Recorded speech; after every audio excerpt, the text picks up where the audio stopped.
नमस्कार दोस्तों, स्वागत है एक नए वीडियो में। हम लोग रेलवे विज्ञान का वन लाइनर देख रहे हैं आदित्य रंजन सर के बुक से। आज का जो चैप्टर है वो है तत्व और यौगिक। आइए देखते हैं उसके प्रमुख वन लाइनर। सबसे पहले जानते हैं तत्व के बारे में। कौन सा शुद्ध पदार्थ है जिसे तोड़कर किसी अन्य पदार्थ में परिवर्तित नहीं किया जा सकता है? कौन सा शुद्ध पदार्थ है जिसे तोड़कर किसी अन्य पदार्थ में परिवर्तित नहीं किया जा सकता? तो वो है तत्व। तत्वों के प्रतीक किसके द्वारा दिए गए हैं? तत्वों के प्रतीक किसके द्वारा दिए गए हैं? तो जे बर्जिलियस के द्वारा, जे बर्जिलियस के द्वारा।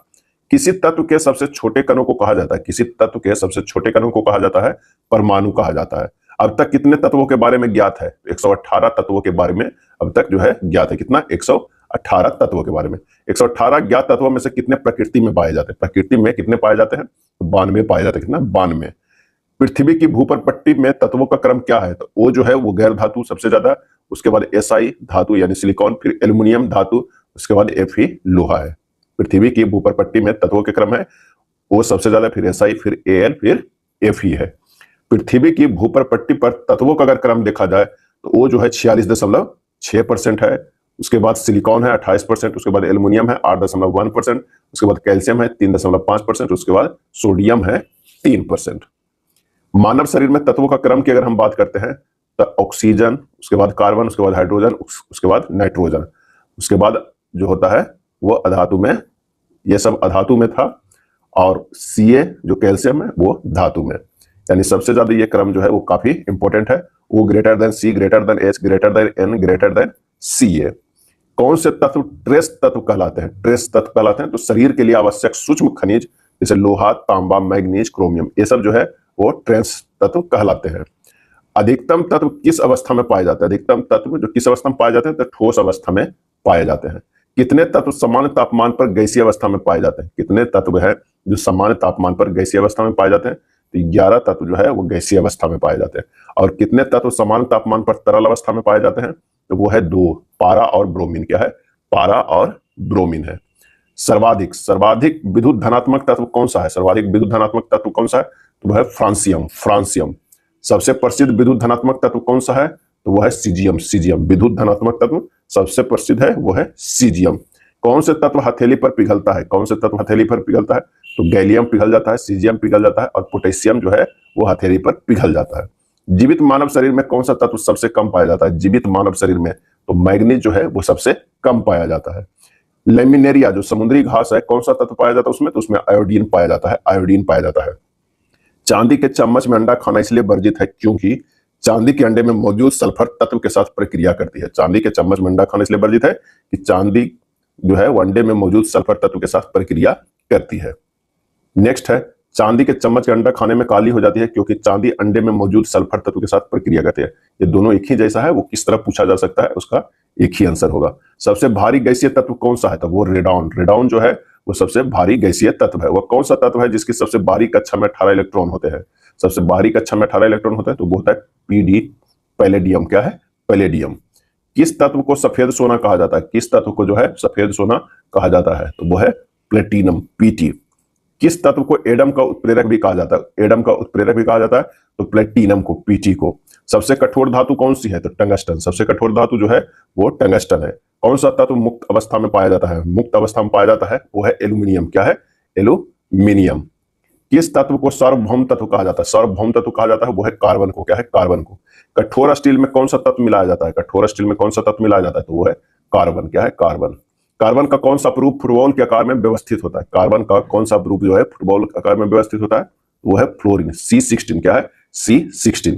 सबसे कठोर तत्व कौन सा है? सबसे कठोर तत्व तो वो है हीरा। कार्बन का अप्रूफ है। इंटीग्रेटेड सर्किट में किस तत्व का प्रयोग किया जाता है? तो सिलिकॉन का प्रयोग किया जाता है। किसका? सिलिकॉन का प्रयोग किया जाता है।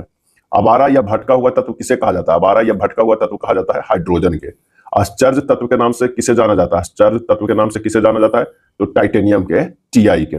किस तत्व में अधिकतम 27 समस्थानिक होते हैं? किस तत्व में अधिकतम 27 समस्थानिक होते हैं? तो सबसे ज्यादा होता है पोलिनियम के। क्या है? 27 होते हैं समस्थानिक। मरकरी Hg एक तरल धातु है जिसे क्विक सिल्वर भी कहा जाता है। क्या कहा जाता है? क्विक सिल्वर कहा जाता है। किस धातु के अणुओं के बीच बहुत कम आकर्षण होता है? किस धातु के अणुओं के बीच बहुत कम आकर्षण होता है? तो वो है पारा। क्या है? पारा, Hg का। किस तत्व को सफेद सोना कोयला कहा जाता है? किस तत्व को सफेद कोयला कहा जाता है? सफेद कोयला तो यूरेनियम को। क्या है? यूरेनियम को। हाइड्रोजन तत्वों में सबसे कम प्रतिक्रियाशील कौन सा है? हाइड्रोजन तत्वों में सबसे कम प्रतिक्रियाशील कौन सा है? तो वो है आयोडीन। क्या है? आयोडीन है।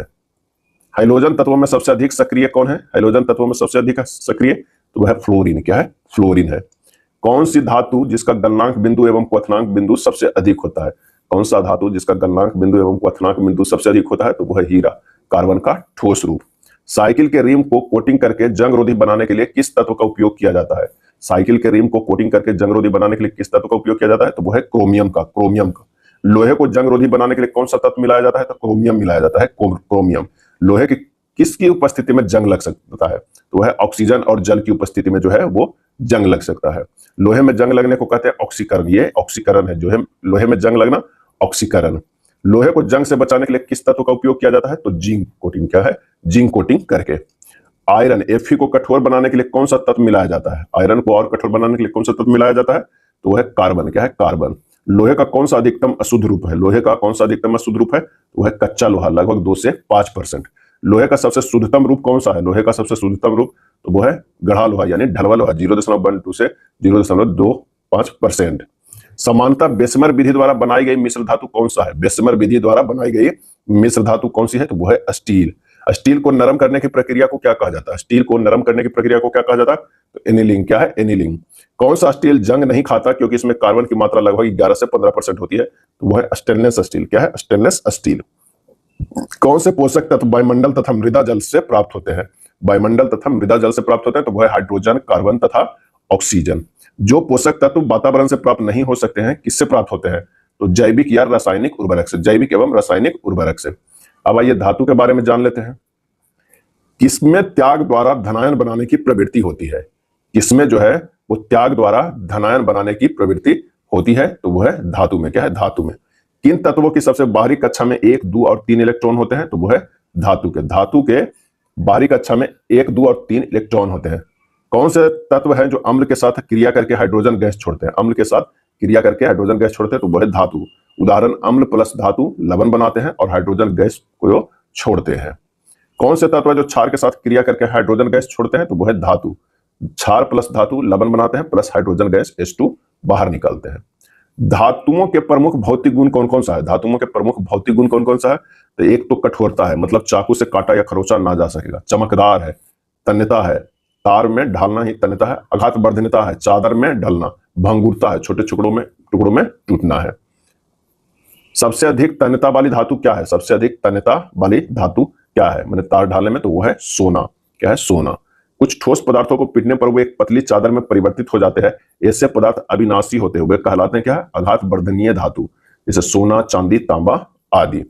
लिथियम सोडियम के महत्वपूर्ण गुण क्या है? तो मुलायम होता है तथा चाकू से भी काटा जा सकता है। लिथियम और सोडियम जो है मुलायम होता है और चाकू से काटा जा सकता है। साबुन का उत्पाद क्या है? तो वह ग्लिसरीन। साबुन का उत्पाद है ग्लिसरीन। किन तत्वों का घनत्व अधिक होता है और वह विद्युत के सुचालक होते हैं? तो कांच को छोड़कर सभी धातु केवल विद्युत के कुचालक होते हैं। धातु लेकिन विद्युत का कुचालक होते हैं और कांच को छोड़कर सभी धातु जो होते हैं क्या होते हैं? विद्युत के सुचालक होते हैं। घनत्व का क्रम क्या है? घनत्व का क्रम क्या है? तो तांबा से कम है सीसा, तांबा से ज्यादा सीसा का है, उससे ज्यादा सोना का है और उससे ज्यादा जो है वो किसका है? प्लेटिनम का। अगला है किन धातुओं का गलनांक विद्युत बिंदु समानता कम होता है? किन धातुओं का गलनांक बिंदु समानता कम होता है? तो गैलियम का, सीजियम का और पोटेशियम का। हथेली पर पिघल जाता है। ये तीनों गैलियम, सीजियम और पोटेशियम जो है वो हथेली पर पिघल जाता है। पदार्थों का वह गुण जिसके कारण पदार्थ अपनी प्राकृतिक अवस्था में वापस नहीं आ पाता है कहलाता है लोच। क्या कहलाता है? लोच कहलाता है।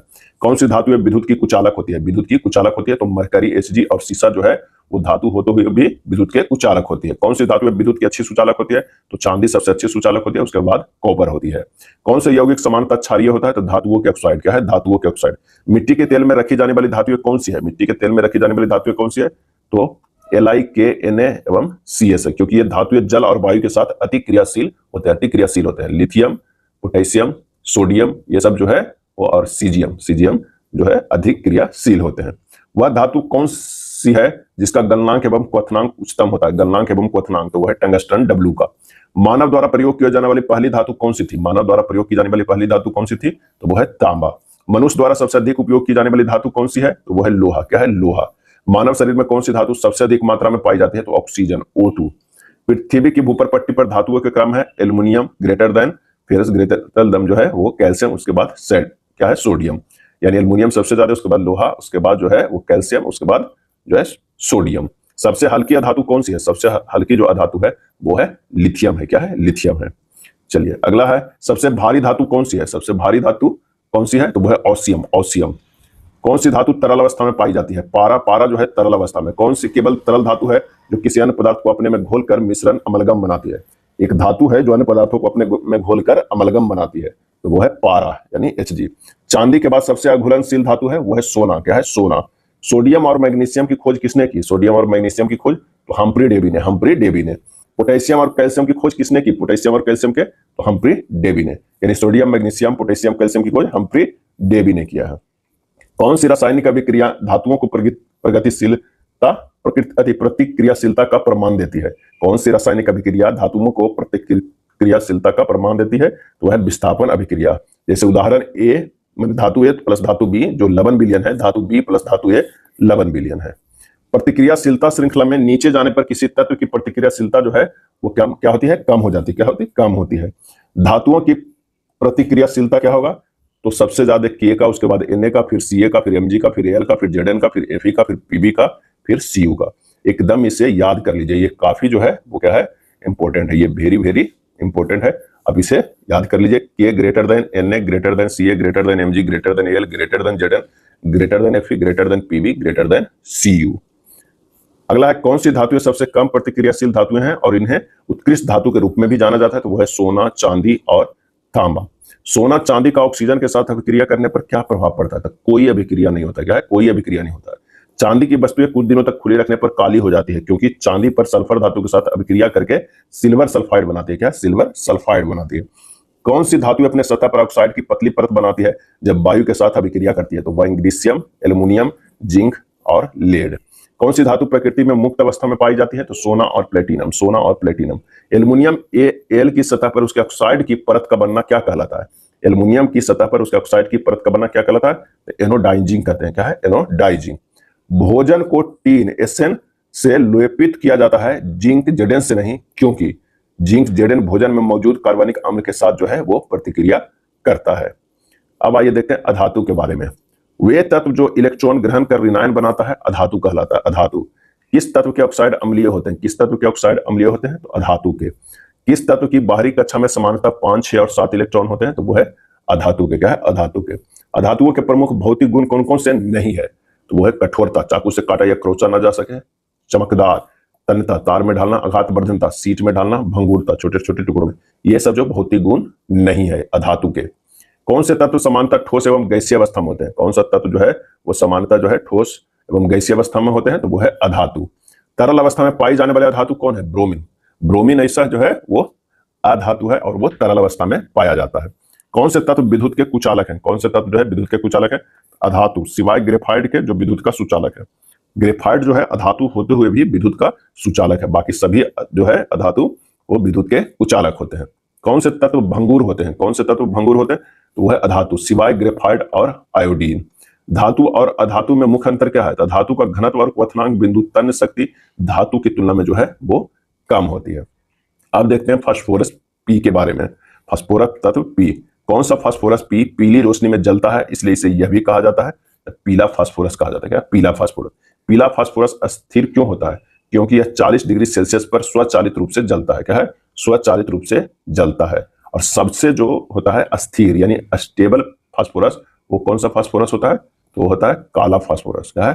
काला फास्फोरस होता है। सबसे जो है अस्थिर होता है वो पीला फास्फोरस होता है। हड्डी में कौन सा फास्फोरस पाया जाता है? तो सफेद फास्फोरस। ये ध्यान रखिएगा, हड्डी में जो है वो सफेद फास्फोरस पाया जाता है। सफेद फास्फोरस पी स्थिर क्यों है? क्योंकि यह स्वचालित रूप से नहीं चलता है। माचिस की तीलियों में या बारूद बनाने के लिए किस फास्फोरस का उपयोग किया जाता है? तो पीला फास्फोरस का। क्या है? पीला फास्फोरस का। नाइट्रोजन तत्व। पौधे में प्रोटोप्लाज्मा, अमीनो अम्ल यानी प्रोटीन और न्यूक्लिक अम्ल में कौन सा तत्व पाया जाता है? तो वो पाया जाता है नाइट्रोजन पाया जाता है। कौन सा अम्ल डीएनए आरएनए के निर्माण में महत्वपूर्ण भूमिका निभाता है? तो वो है न्यूक्लिक अम्ल। क्या है? न्यूक्लिक अम्ल। अत्यधिक ताप अथवा दाब के कारण पदार्थ अपना रूप और गुणवत्ता बदल लेता है या एक से अधिक रूपों में परिवर्तित हो जाता है, जिसे कहते हैं अपरूप या एलोट्रोप कहते हैं। क्या? एलोट्रोप कहते हैं। अत्यधिक ताप अथवा दाब के कारण पदार्थ अपना रूप और गुणवत्ता बदल लेता है कई रूप में परिवर्तित हो जाता है, इसे क्या कहते हैं? अपरूप या एलोट्रॉप कहते हैं। अब जानते हैं कार्बन तत्व सी के बारे में। कौन से तत्वों के श्रृंखलन गुण पाए जाते हैं? तो कार्बन सी का और सल्फर जो है वो एस का। कार्बन द्वारा श्रृंखलन गुण की विशेषता क्या है? परमाणुओं की एक लंबी श्रृंखला बनाने की स्वसंयोजन क्षमता, जैसे फ्लोरीन C60। कार्बन का प्रूफ क्या क्या है? तो एक तो हीरा है, एक ग्रेफाइट है और एक फ्लोरीन है, जिसे C16 भी कहा जाता है। हीरे की संरचना कैसी होती है? चतुष्फलकीय होती है। क्या है? चतुष्फलकीय होती है। ग्रेफाइट की संरचना कैसी होती है? तो अष्टफलकीय होती है, अष्टफलकीय। सर्वाधिक कठोर तत्व कौन सा है? तो वो है हीरा, हीरा। सर्वाधिक मुलायम तत्व जो है वो है सीजियम। क्या है? सीजियम जो है सर्वाधिक मुलायम तत्व है। कौन सा धातु तत्व विद्युत का सुचालक है? कौन सा धातु तत्व विद्युत का सुचालक है? तो वो है ग्रेफाइट। कार्बन का कौन सा अपरूप विद्युत का कुचालक है? तो हीरा जो है वो विद्युत का कुचालक है। हीरे का उपयोग किसमें किया जाता है? तो आभूषणों में, आभूषणों में। ग्रेफाइट का उपयोग किसमें किया जाता है? शुष्क सेल बनाने में, शुष्क सेल बनाने में। ग्रेफाइट उष्मा का अच्छा संवाहक क्यों है? इसकी अष्टफलकीय संरचना के कारण, इसकी अष्टफलकीय संरचना के कारण। शीशा काटने में किसका उपयोग किया जाता है? तो काला हीरा। क्या है? काला हीरा। ग्रेफाइट का उपयोग किसमें किया जाता है? तो लेड पेंसिल में। ग्रेफाइट का उपयोग किसमें किया जाता है? तो लेड पेंसिल में। लेड पेंसिल में लेड पीबी का कितना प्रतिशत होता है? तो 0% होता है। क्या है? लेड पेंसिल में लेड का कितना प्रतिशत होता है? तो वो होता है 0%। अंत है सल्फर के बारे में, जो एक रासायनिक प्रक्रिया है जिसका उपयोग लोच और शक्ति को बढ़ाने के लिए किया जाता है, वो है बल्कनीकरण। क्या है? बल्कनीकरण। टायर और बैटरी के कवर के रूप में किसका उपयोग किया जाता है? तो सल्फर तत्व मिला हुआ रबर, यानी बल्कनीकृत किया हुआ। ऑक्सीजन की खोज किसने की? ऑक्सीजन की खोज तो सीले और प्रिस्टले ने। क्या है? सीले और प्रिस्टले ने। प्राकृतिक रबर में सल्फर एस तत्व मिलाने से रबर की ताकत और लोच बढ़ जाती है और यह सख्त हो जाता है। कैसे? तो ये बल्कनीकरण प्रक्रिया में, बल्कनीकरण प्रक्रिया में। जब कोई धातु ऑक्सीजन के साथ प्रतिक्रिया करता है तो यह ऑक्साइड देता है, जो पानी में घुलने पर अम्ल बनाता है। गैर धातु ऑक्साइड आमतौर पर कमरे के तापमान पर कैसी होती है? तो गैसीय अवस्था में होती है। गैर धातु ऑक्साइड आमतौर पर कमरे के तापमान पर गैसीय अवस्था में होती है। उपधातु के बारे में जानते हैं। किसमें धातु और अधातु दोनों के गुण पाए जाते हैं? धातु और अधातु के दोनों गुण, तो उपधातु के। कुल कितने उपधातु उपस्थित होते हैं? तो 7 होते हैं। Silicon, boron, germanium, arsenic, antimony, tellurium और पोलोनियम। क्या है? Germanium, arsenic, antimony, silicon, boron, tellurium, polonium, ये जो है वो उपधातु उपस्थित होते हैं। कितने? तो 7 है। कुल कितने उपधातु उपस्थित होते हैं? तो 7। किस उपधातु का उपयोग एकीकृत परिपथ में होता है? तो सिलिकॉन में। क्या है? सिलिकॉन में। जो आवर्त सारणी में धातुओं और अधातुओं को अलग करता है वो है उपधातु। क्या है? उपधातु है। किसकी ऑक्साइड की प्रकृति अम्लीय और क्षारीय दोनों होती है? तो उपधातु AlZnPb के ऑक्साइड को, AlZnPb के ऑक्साइड। मिश्र धातु किसी धातु का धातु या अधातु के साथ सजातीय मिश्रण कहलाता है, मिश्र धातु कहलाता है। क्या कहलाता है? मिश्र धातु कहलाता है। मिश्र धातु किसे कहते हैं? ठोस में ठोस का विलयन। 2 या उससे अधिक धात्विक तत्वों के आंशिक या पूर्ण ठोस विलयन को क्या कहते हैं? तो वो कहते हैं मिश्र धातु। क्या है? मिश्र धातु। अब आइए जानते हैं कुछ मिश्र धातु के बारे में, जो कई बार एग्जाम में पूछा जाता है। एक तरफ मिश्र धातु, एक तरफ धातु प्लस धातु, जो 2 धातुओं से मिलकर बना है। पीतल, पीतल जो है वो Cu कॉपर 70% प्लस Zn 30% से बना हुआ है। क्या है? पीतल जो है वो Cu प्लस Zn से बना हुआ है। कांस्य, कांस्य जो है वो क्या है? Cu का 88% और Sn के 12% है। इसे तो काफी कंफ्यूजन भी रहता है, लेकिन ये जो है ये ब्रोंज है। क्या है? ब्रोंज है। ब्रोंज में क्या है? Ze आ रहा है, तो Zd इसमें नहीं होगा, ये ध्यान रखिए। यानी इसमें जो होगा वो क्या होगा? Sn होगा। तो ये हमारा जो एक छोटा सा ट्रिक है, अगर ब्रोंज में Ze आ रहा है तो उसमें क्या है? Sn पाया जाएगा, Ze नहीं पाया जाएगा। नेक्स्ट देखते हैं कॉन्स्टेंटन। कॉन्स्टेंटन में Cu 55% और निकेल 45% पाया जाता है। मुद्रा धातु, मुद्रा धातु में Cu 88%, Sn 4% और P जो है वो 1% पाया जाता है। बेल धातु में Cu 80% और Sn जो है वो 20% पाया जाता है। मोनेल धातु में Cu plus Fe plus nickel पाया जाता है। जर्मन सिल्वर में Na plus Fe plus Cl plus carbon. कई बार प्रश्न पूछा जाता है कि जर्मन सिल्वर में सिल्वर कितने परसेंट रहते हैं? तो वो 0% रहते हैं। क्या है? 0% रहते हैं। नाइक्रोम में Cu प्लस Al। क्या है? Cu प्लस Al का मिश्रण होता है नाइक्रोम। नाइक्रोम में जो है वो क्या किसका मिला हुआ रहता है? क्रोमियम और प्लस जो है वो Na का मिश्रण है। क्रोमियम प्लस Na का मिश्रण है। और ये जो CuAl है वो इसे बोलते हैं क्या? ये बोलते हैं एल्यूमिनियम कांस्य। क्या है? एल्यूमिनियम कांस्य बोलते हैं। और नाइक्रोम जो है Cr प्लस Na का मिश्रण होता है। अब नेक्स्ट देखते हैं सोल्डर। सोल्डर जो है Pb प्लस Sn का मिश्रण है। Pb प्लस Sn का मिश्रण है। रोल्ड गोल्ड यानी कृत्रिम सोना जो है Cu प्लस Al का क्या है? Cu प्लस Al का है। गन मेटल की अगर हम बात करें तो Cu plus Zn plus Sn, Cu plus Zn plus Sn। अब गुलाब धातु जो है Bi plus Sn plus Pb का जो है वो क्या है, मिश्रण है। आइए जानते हैं खनिज और अयस्क के बारे में। तो धातुओं और उनके यौगिकों से निकाले गए पदार्थ जो पृथ्वी की सतह के नीचे पाए जाते हैं क्या कहलाते हैं, तो खनिज कहलाते हैं। सीसा, पीबी और जस्ता Zn को किस रूप में जाना जाता है, तो जुड़वा खनिज के रूप में। पीबी Zn को क्या है, जुड़वा खनिज के रूप में जाना जाता है। राजस्थान में स्थित जाबार खदान प्रसिद्ध है सीसा और जस्ता खनन के लिए। जाबार खदान जो है सीसा और जस्ता खनन के लिए। वे खनिज जिनमें धातुएं आसानी से और कम व्यय में प्राप्त की जा सकती है कहलाते हैं अयस्क कहलाते हैं। सभी खनिज जो है, सभी अयस्क खनिज है, लेकिन सभी खनिज नहीं है तो वो है अयस्क। ध्यान दीजिएगा इस लाइन के, सभी जो अयस्क होगा वो तो खनिज होगा, लेकिन जरूरी नहीं है कि सभी खनिज जो है वो क्या होगा, अयस्क होगा। अब आइए देखते हैं विभिन्न धातुओं के अयस्क के बारे में। अगर हम बात करते हैं सोडियम के तो ये मिर्च सॉल्ट पीटर बोरेक्स।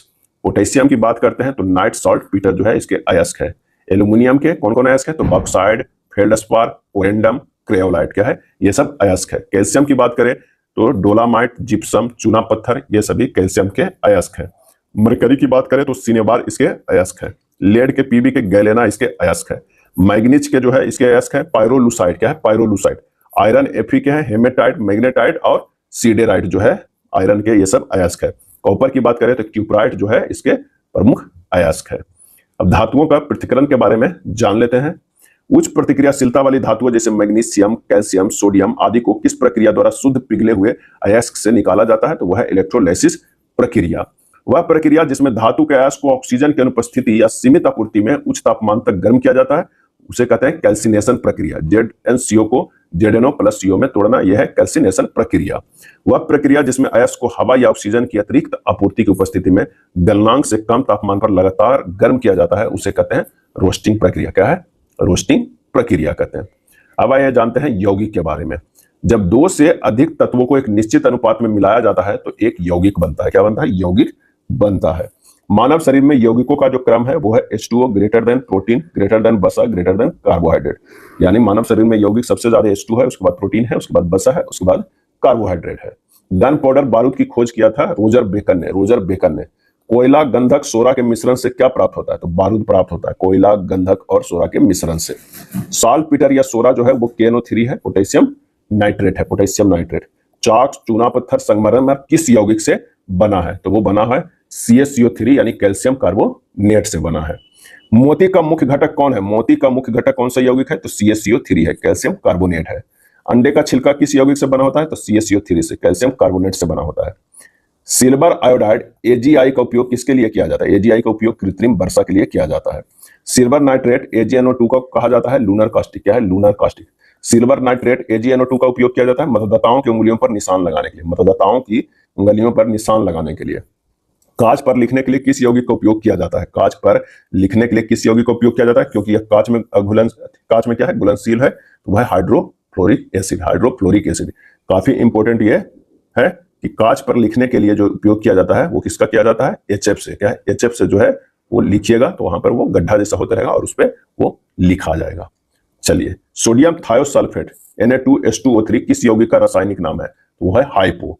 किसका उपयोग फोटोग्राफी में निगेटिव और फोटो दोनों में किया जाता है, निगेटिव और फोटो दोनों में किया जाता है, तो हाइपो को। Sodium thiosulphate Na2H2O3। Pb3O4 ट्राइप्लम्बिक टेट्रोऑक्साइड, Pb3O4 ट्राइप्लम्बिक टेट्रोऑक्साइड को क्या कहा जाता है, बर्मिलियन भी कहा जाता है।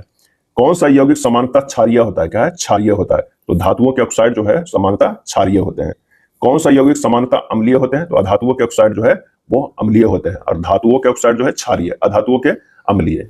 फिलोस्फर बुल क्या है, फिलोस्फर बुल या यासत पुष्प किसे कहा जाता है, तो जिंक ऑक्साइड को, ZnO को। वर्षा जल, आसुत जल विद्युत के कैसे चालक है, तो विद्युत के शुद्ध कुचालक है। कैप्सूल कवर किस यौगिक का बना हुआ होता है, कैप्सूल कवर किस यौगिक का बना होता है, तो स्टार्च या जिलेटिन प्रोटीन से बना होता है। यौगिक के तत्वों के अनुपात के विषय में जान लेते हैं। किस नियम के अनुसार तत्व हमेशा द्रव्यमान द्वारा निश्चित अनुपात में मौजूद होते हैं, तो स्थिर अनुपात के नियम से या निश्चित अनुपात के नियम से। उदाहरण, C2H4 में कार्बन C और हाइड्रोजन H के वजन का अनुपात 6:1 होता है, यह स्थिर अनुपात का नियम कह रहा है। स्थिर समानुपात का नियम या निश्चित समानुपात का नियम किसके द्वारा दिया गया है, तो जोसेफ प्रॉस्ट के द्वारा। क्या है, जोसेफ प्रॉस्ट के द्वारा। यदि दो तत्व मिलकर एक से अधिक यौगिक बनाते हैं तो एक तत्व का द्रव्यमान दूसरे तत्व के द्रव्यमान के साथ मिलकर छोटे पूर्णांकों के अनुपात में होता है, कहलाता है गुणित अनुपात का नियम, गुणित अनुपात का नियम। अब गुणित अनुपात का नियम किसके द्वारा दिया गया है? तो जॉन डाल्टन द्वारा दिया गया है। इससे 2H2 प्लस O2 2H2 यानी 4 ग्राम 32 ग्राम जोड़ के क्या हो गया? 36 ग्राम हो गया। अब आइए देखते हैं इससे जुड़े जो है वो प्रमुख एमसीक्यू। पहला एमसीक्यू है कि कितने तत्व प्राकृतिक रूप में पाए जाते हैं? क्या है? कितने तत्व प्राकृतिक रूप में पाए जाते हैं? और इसका सही आंसर जो हो जाएगा वो हो जाएगा डी, 92 तत्व जो है वो प्राकृतिक रूप में पाए जाते हैं। आधुनिक आवर्त सारणी के 7वें आवर्त में कितने तत्व मौजूद है? 7वें जो आवर्त है वो कितने तत्व मौजूद है? तो ये हो जाएगा सी, 32 है। क्या हो जाएगा?